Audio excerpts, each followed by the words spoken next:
All right. Hello, everyone. It is 1:30, so we'll get started. I do expect some folks to trickle in over the next couple minutes or so. So first off, thank you and welcome to our session today on food insecurity in BC, understanding the impact and taking action.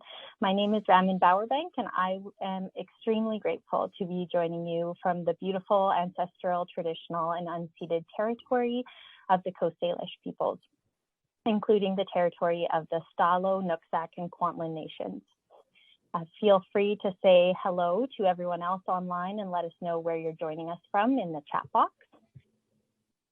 In terms of our agenda today, we have quite a powerful and interactive session planned for us. So I really do invite you all to be present and really engage in the session, the content, the activities that our presenters have put together.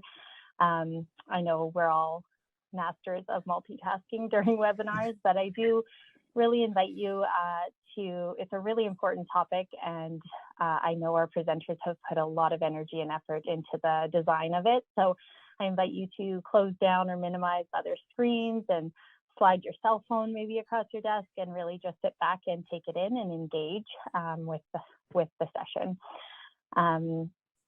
If you do have any questions during the presentation, feel free to enter those into the chat box and we will get to them. We will have a Q&A portion of the presentation near the end.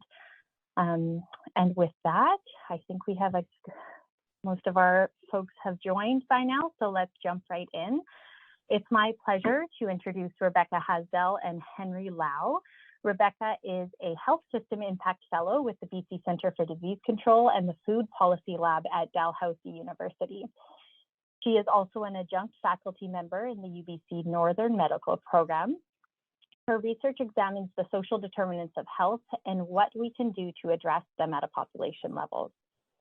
Henry is the Food Security Coordinator on the Population and Public Health team at the BC CDC. He is a registered dietitian and deeply drawn to the work of food security because of his roots working in community and his interest in social determinants of health and health equity. So I am very excited to have them both join, and I've had the pleasure of kind of working with them over the last couple of weeks, and I'm excited for today's session. So I will pass it over to you, Rebecca and Henry. Great, thank you so much. Just wanted to check if you can hear me still. Yep, okay. Thanks so much for the warm introductions and welcome, Ramin, and for the land acknowledgement. We're really grateful to be here today to talk about a subject that we're both very interested in. Before we begin, I do also want to recognize that Rebecca and I are both joining in today from the ancestral, traditional, and unceded territories of the Musqueam, Squamish, and Tsleil-Waututh nations. I want to start off our talk today by grounding our topic around food security with what's been really happening around us for the last 18 months or so. Chances are you've probably seen a headline like one of these. And we know that the pandemic has had such a widespread impact. And for many, it's really impacted our ability to work and also access services, from accessing childcare or community programs to just being able to go to a grocery store. As a result of these challenges, we've seen growing reports of people having more challenges accessing food. The response we've seen has largely been a charitable one, namely food banks has been mentioned as one of the main responses that we've seen.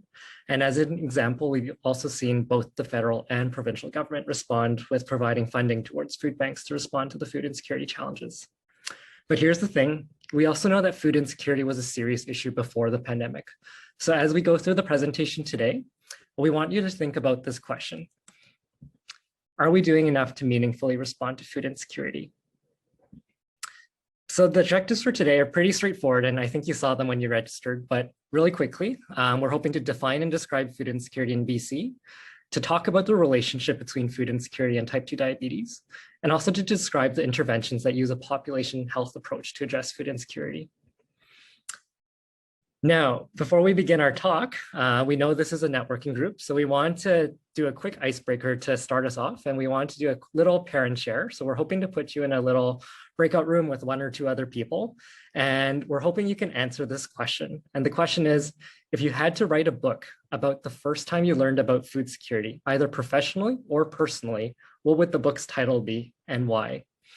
As an example, I think the title of my book would be Why Aren't We All Gardening?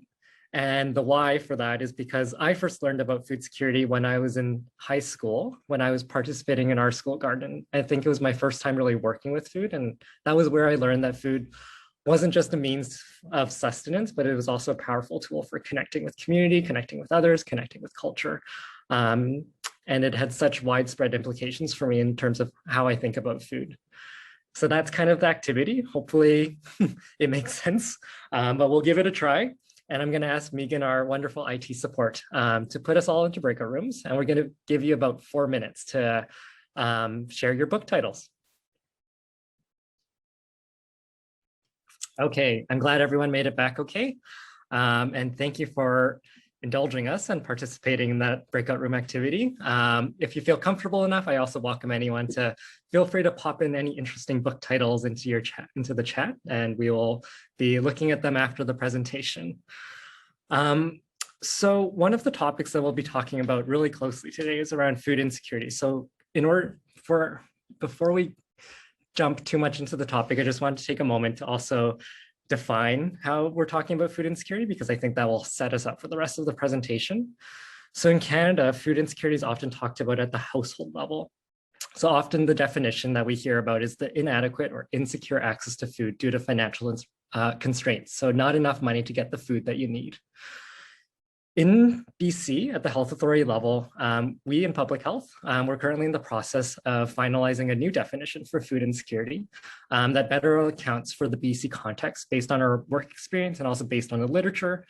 And we're also hoping our definition reflects how there are systemic factors at play that influence whether someone is food insecure or not.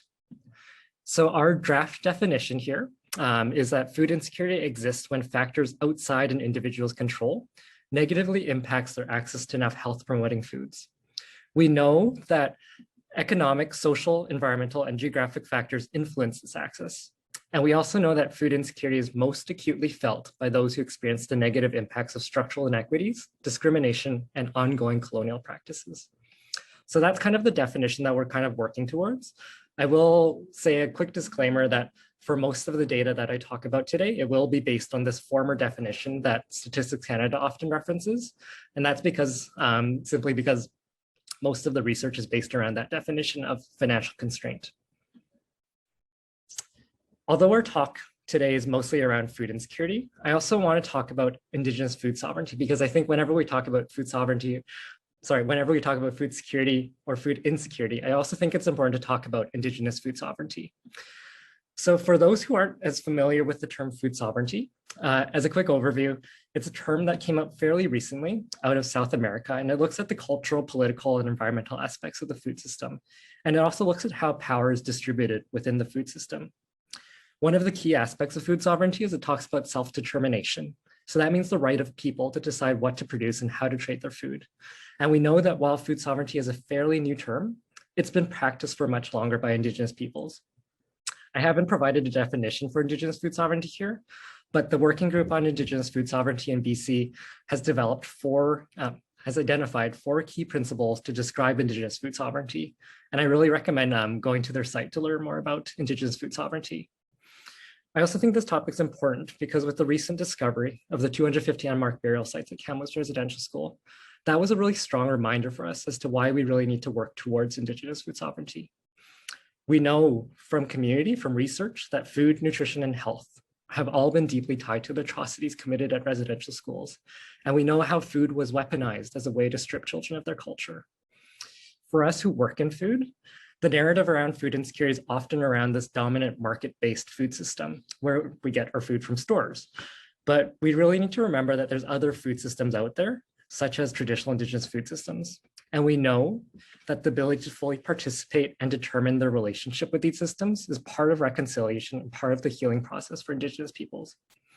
For me, as a settler working in a colonial organization, we are doing our part, reflecting on what we can do to reconceptualize how we work in order to actually meaningfully work towards Indigenous food sovereignty. And Rebecca's going to highlight one of the projects that we're working on, but I also want to recognize that it's just a really small step and part of a much larger conversation that needs to happen.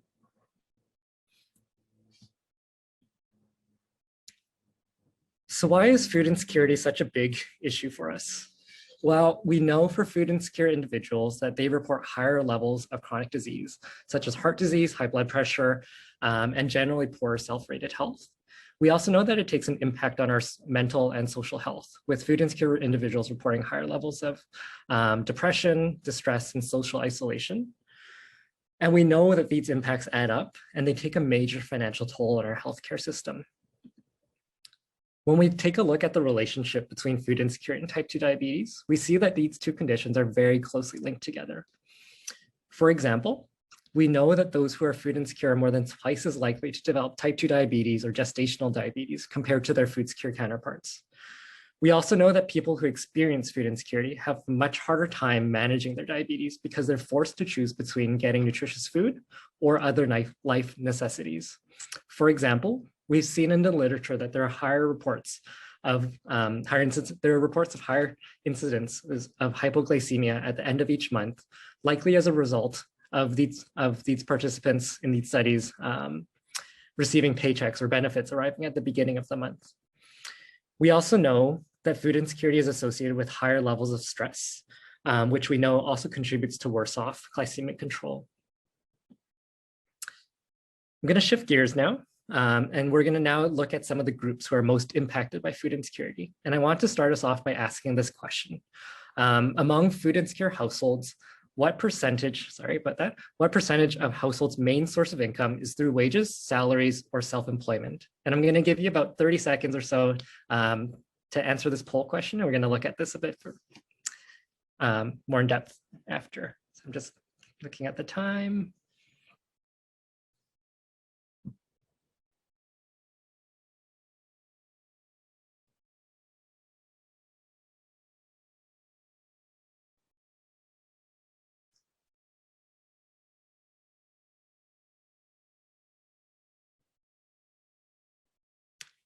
And all right, so I think B has the most number of votes, 20 to 40%. Thank you, Megan.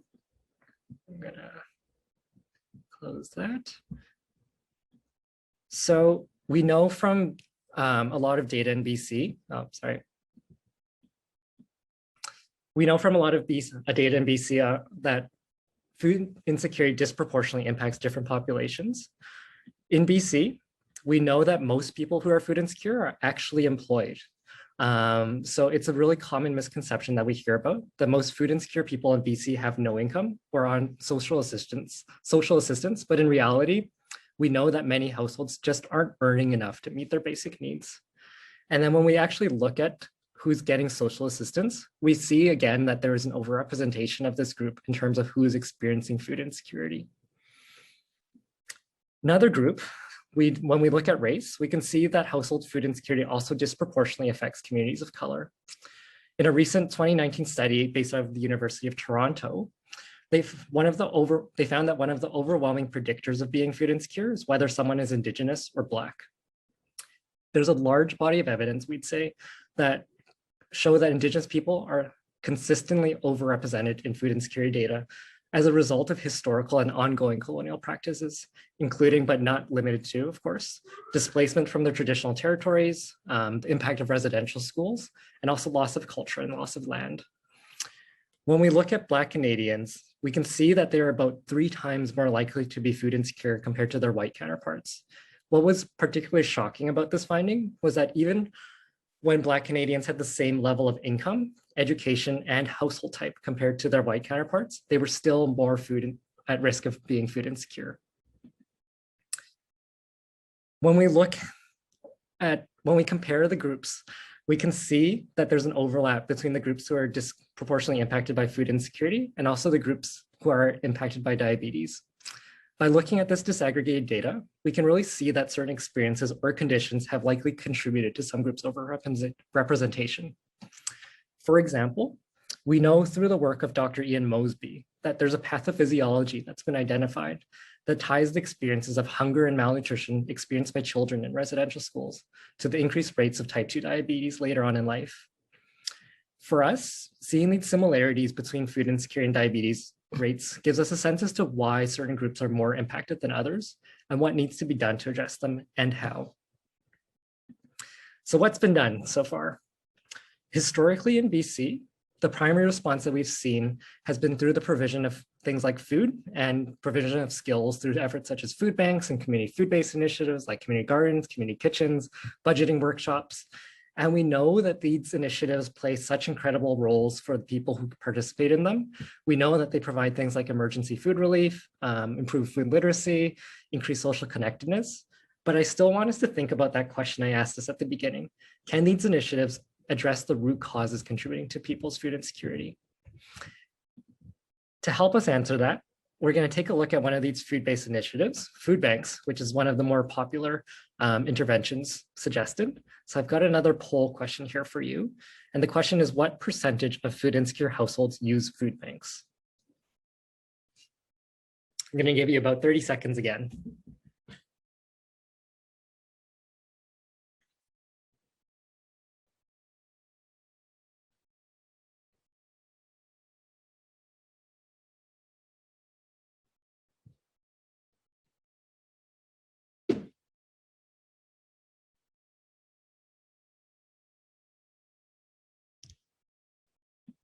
All right, thank you, Megan. So again, we have B as the most popular answer, so 20 to 40%. So when Statistics Canada surveyed Canadians in May of 2020, they found that only 7% of food insecure households actually reported receiving any charitable assistance in the last 30 days. We know that this was just a snapshot that was done, but it's fairly consistent with other research that shows only a fraction of food insecure households are accessing food banks. We know that food banks are a measure of last resort for a variety of reasons. And these reasons include things like stigma, barriers to access. So getting to a food bank in the first place, some food banks require proof of ID or proof of income. And some people don't access food banks because they aren't adequately equipped to provide culturally appropriate foods. And we know that food banks are just one of the many food-based responses that have been proposed to address food insecurity. But we also know that there's a body of literature that notes other charitable or individually focused interventions like community kitchens or budgeting workshops. These things don't pull people out of food insecurity because they don't address the reasons why people are having trouble getting food. So where does that leave us? I'm going to pass it over to Rebecca now to talk about where the research is telling us that we need to go in terms of how we can respond to food insecurity. And I'm just going to pass it over. Henry. Thanks so much, Henry. So with that context that Henry has set to scope the issue, I'm now going to shift to speak to my research on how we can shift gears and think differently about how to address food insecurity using a population health or upstream approach. These types of approaches think about how to intervene on the structures and the environments before someone has the experience of food insecurity. And this differs from the traditional approach and approaches that we tend to fund that intervene at the point that someone's already food insecure. So you might be very familiar with upstream thinking and use it in your own work, but I want to make sure we're all on the same page with some of this terminology to say that upstream factors are both the structural determinants of health or the political and economic structures like systemic racism or colonial practices that determine who has power and resources in society, and also the social determinants of health or those physical, economic, service, social environments where we go about our daily lives. And I make this distinction between structural forces and the adverse social determinants they lead to as a way to talk about the importance of those more fundamental governance and policy and power structures that influence who has access or not to health promoting resources. So to think about the fact that whether we live in neighborhoods with grocery stores or if we have good transit access is about these more fundamental economic structures. And it's really become more known and recognized in policy just how important these factors are.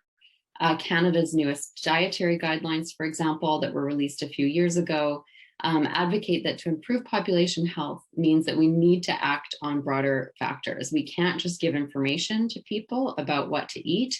We need to make sure that their resources and the environments that they're in actually match those guidelines.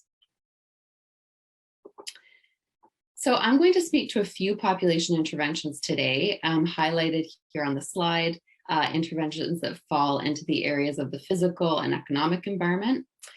These interventions are aimed at economic drivers of food insecurity, but they also take up some of the factors, those social, environmental, and geographic dimensions that Henry shared in that broader revised definition of food security that we're using in the BC health system. So thinking both about that broader view as well as some of the economic factors.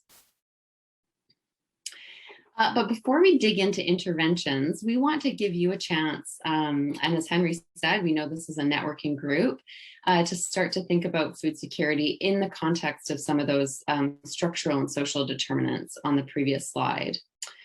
So in a minute, you'll be invited into a breakout room and we'll give you a link to a case vignette that has a set of questions. There are 2 slides in the link. We ask that you first read the vignette and answer the questions on slide 1. Don't skip forward. It's important to keep those 2 parts separate before moving on to the second part of the activity in slide 2. So you'll have about 10 minutes. So if you spend kind of a few minutes on the first one, then move on to the second. We will then, of course, invite you back after the breakout session. We're a large group, so we'd ask for one person from the group to report back in the chat on a little bit of your discussion. So some of the issues that you saw in the vignette, and then you'll see kind of what we mean by this, but how your advice changed as you moved from the first to the second part of the activity. And then, yeah, in the interest of time, we wish we could be in person doing this and tables reporting back, but we'll do that in the chat for today. So I see that Henry has put the link in the slide. So I think, Megan, we can now move to the breakout groups. Great. So thank you, everyone. I'm seeing comments that it was a great discussion. I'll just remind you the best that you can to try and put a little summary of what you talked about in the chat. It really helps us to kind of understand the different perspectives people are bringing to the table and to inform our work that we're doing at BCCDC. So it can be easy to stop at the challenges or to see this issue as outside of our grasp as health practitioners and health researchers, but I now want to give a bit of the sense of the possible. I'm going to present a few interventions. These are by far not perfect. You know, for something we've been trying to address for so long, the research in this area is actually quite emergent. We don't always have a great sense of what solutions will work, particularly contextually. And I'm also only scraping the surface of what people are testing out in their communities and contexts that you might be testing out in your communities where you work.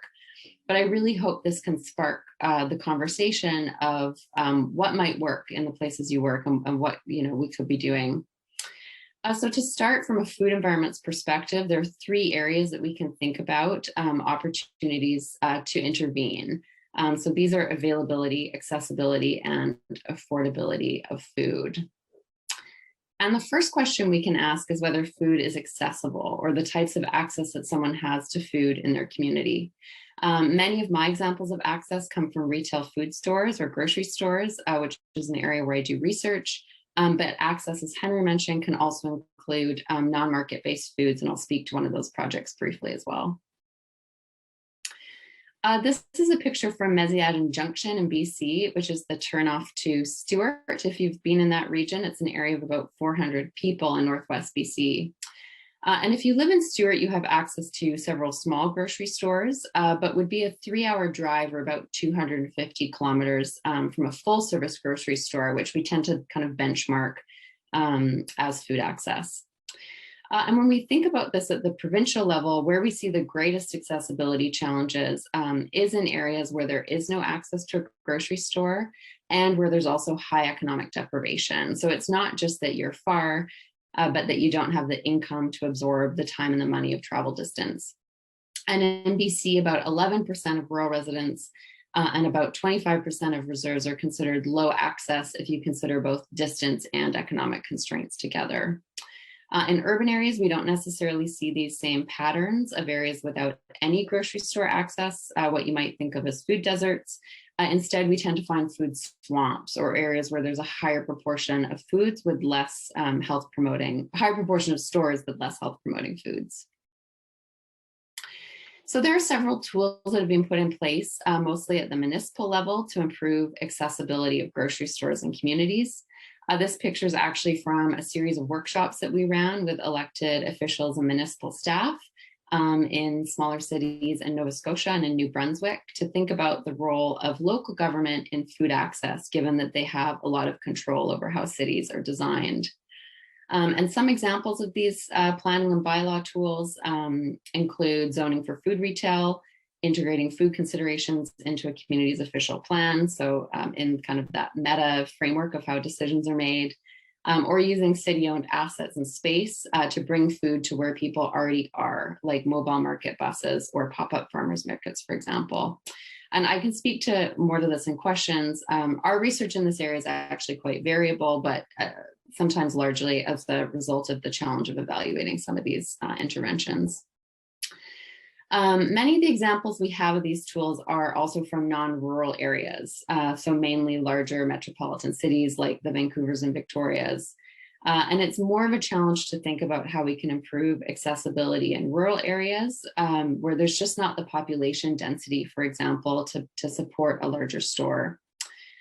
And this is where changing availability within the existing infrastructure of a community, like retrofitting stores that are already there, but potentially don't sell those more nutritious foods, can make more sense. And as an example, I'll speak to. So on that takes us to our next domain, which is to look at what people are most likely to find when they enter a store environment, or to look at availability of non-market foods in the community, things like foraging, fishing, harvesting, or gardening. So this is a picture again from the northwest of BC, where we looked at access and availability in an area that had a mix of smaller cities, more rural regions that surrounded them, and Indigenous communities. And you can see that there are fresh foods available, but it wouldn't necessarily meet the idea of what consumers have or the picture that we have of what good availability looks like. So at the Food Policy Lab, where I'm affiliated, we have several projects underway to improve availability and change the experience someone has when they enter the store environment by changing the types of products that are available, as well as their price and how they are promoted and placed in the store.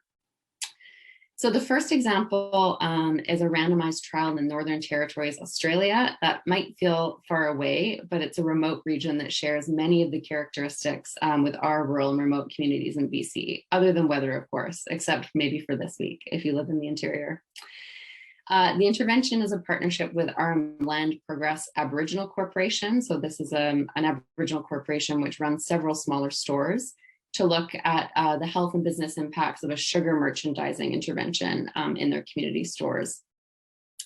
And you can see from the results here that over the 12-week intervention, using different merchandising and pricing techniques, they reduced the overall purchase of free sugars by almost 3%, with the biggest reductions coming from beverages they targeted and soft drinks. And importantly, this happened without an impact on overall store sales. And this is critical when we think about maintaining the viability of smaller and remote stores. Anything that we put in place, we don't want to impact the overall viability of a store, potentially making the access piece of that access, availability, and affordability triad more challenging. So another example that I'm highlighting is from Nova Scotia Health, which implemented interventions in their food retail spaces, so the cafeterias and concessions that they run as the health region. The results of this work are still forthcoming. I really hope to be able to share them today, but I wanted to bring attention to it as many of us work in health authorities where these larger private sector store interventions might feel out of reach from what we feel we have the ability to implement. But these changes in our own institutions are a possibility to be the test case or to kind of build the business case for changing the broader food environments. And Nova Scotia Health also did an intervention where they changed the pricing and then the placement and promotion of a few products in store. I also wanted to highlight an example of increasing availability of non-market foods through a project that Henry has been leading to increase access to traditional foods in public institutions, such as childcare settings and hospitals. So we know from previous projects that there's been a variety of challenges to serving high protein traditional foods, such as game meat, with one of those big challenges being regulatory barriers that don't necessarily recognize the traditional food practices that ensure these foods are safe. So to address these challenges, BC-CDC is working with First Nations Health Authority and the Ministry of Health on a project to engage with Indigenous communities and knowledge keepers to collaboratively work together to identify solutions for increasing access to these types of foods in public settings.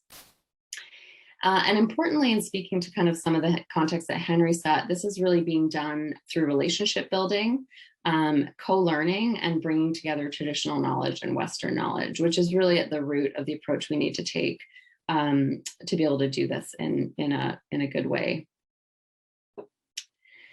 So a final target for intervention and a particular passion of mine is affordability, or quite simply whether food is affordable and whether someone has the income they need to purchase it.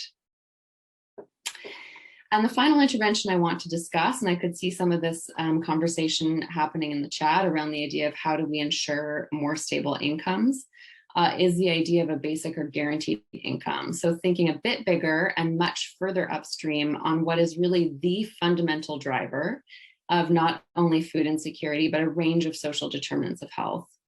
So we've seen interest in BC. The provincial government commissioned a panel to provide recommendations on a universal basic income. And that report was released this past January. I can speak further to that if we have some time.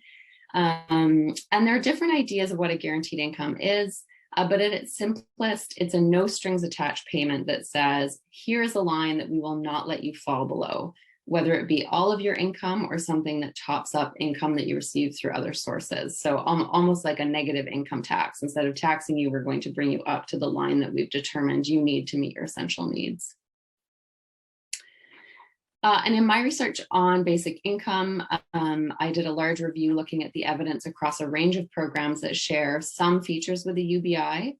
I found consistent evidence that unconditional universal cash impacts on several social determinants of health, like poverty reduction and income.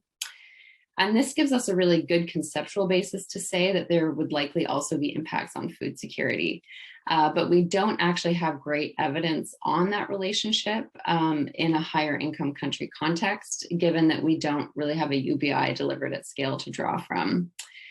There are several pilots that are currently underway in the US. There was in Stockton, California, an experiment just wrapped up, a multi-year experiment. There are now large pilots being planned in New Jersey and New York, also just ramping up. And so our hope is that the evidence base in this area will expand as food security is being recognized as one of the outcomes that should be measured as we're looking at the impact of these interventions. But in the absence of guaranteed income evidence itself, we can draw from programs and policies that share some features with a guaranteed income to then look at the impact on food insecurity. And where we do have considerable research is for tax and benefit programs that are conditioned on work, so that require income from labor to qualify, like the Earned Income Tax Credit in the US, and then more recently, the Child Tax Credit reform that recently happened in Canada. What I will say is that these programs miss what is arguably the most important feature of a universal basic income, which is the fact that it's unconditional, but we can still use some of the evidence from these programs to come to some conclusions about what we might expect if you implemented a similar program at a larger scale and without the work condition. So first, the Earned Income Tax Credit, it's a lump sum for low-income families, and we can exploit changes in the policy to see consistent evidence for decrease in child food security and of food security, primarily in female-led households, which makes some sense to how the policy is designed. And that we find these changes are particularly pronounced in pilots that provide the disbursement in 4 payments over the year instead of one lump sum. So several pilots have worked with the timing of the benefit to see if we can then have greater impacts on food insecurity. And then similarly in Canada, we have emerging research that the Canada Child Benefit, which was reformed in 2016, led to improvements in food security. And this was particularly pronounced for households with severe food insecurity, and who were reporting a median income or less, or the LIM low income measure or less.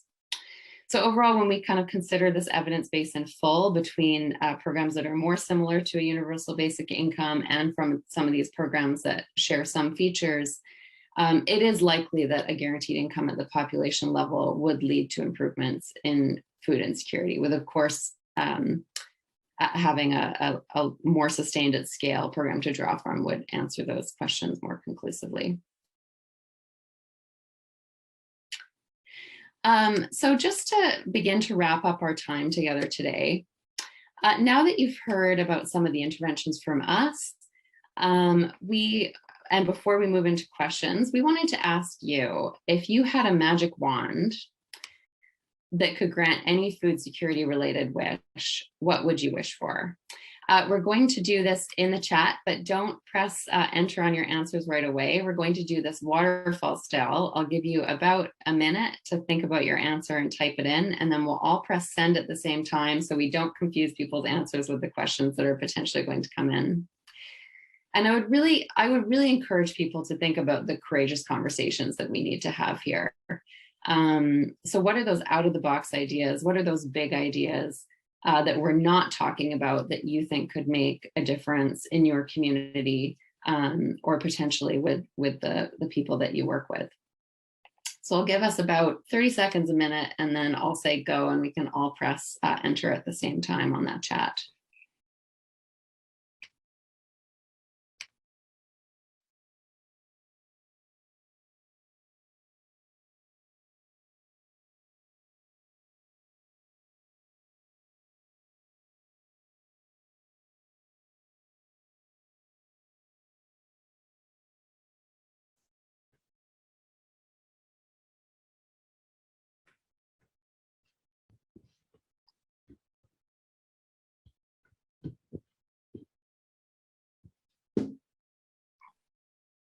All right, so if you have anything in that chat box, I'd invite you to press enter now, and we'll start to see some of the ideas coming in, and hopefully now have this as a resource that we can share to kind of think collectively about some of those big ideas and what we think would need to happen to spark that conversation.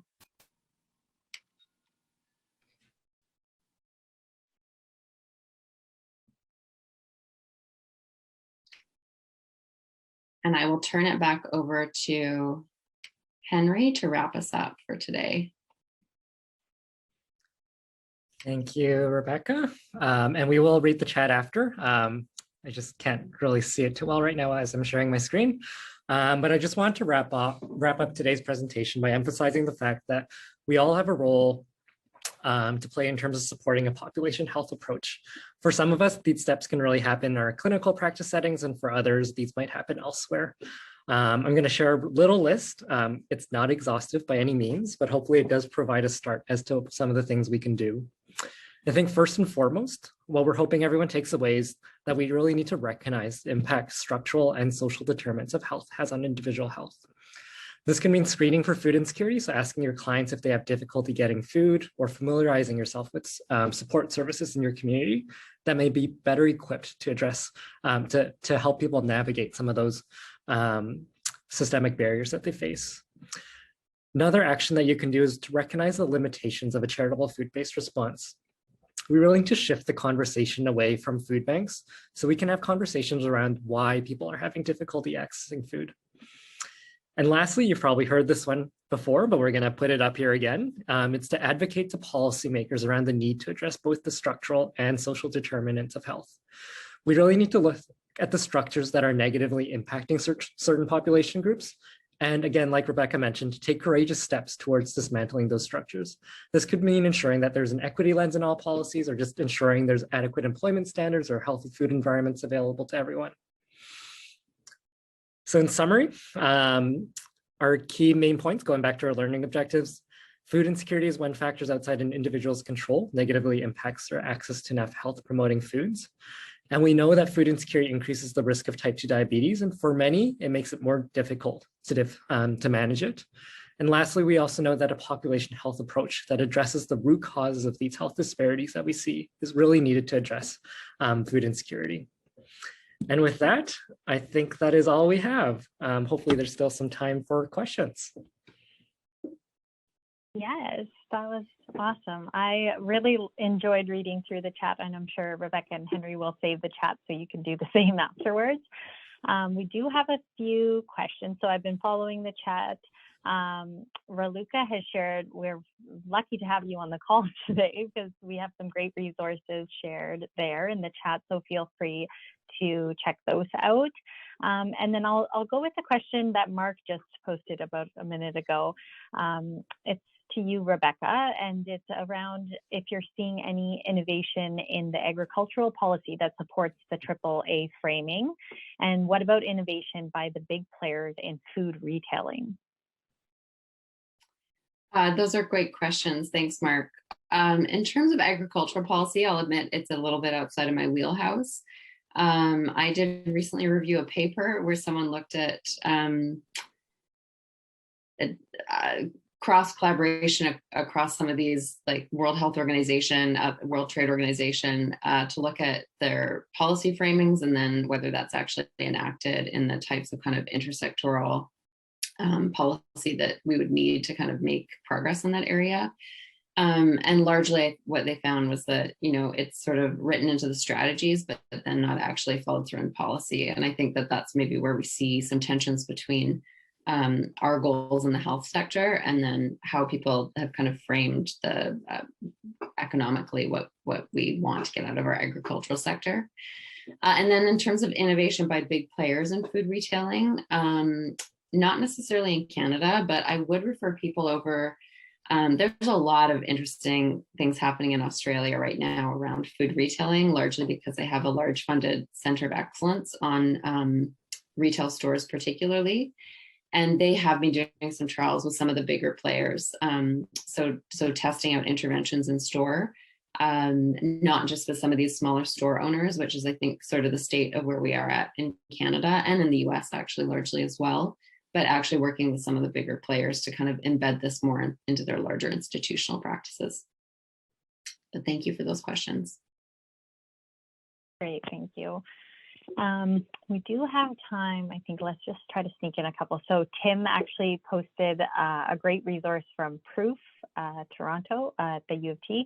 So we could all check that out. And then Mark had a good idea here around pathways. So clinical folks are increasingly using a service locator in their practices called Pathways.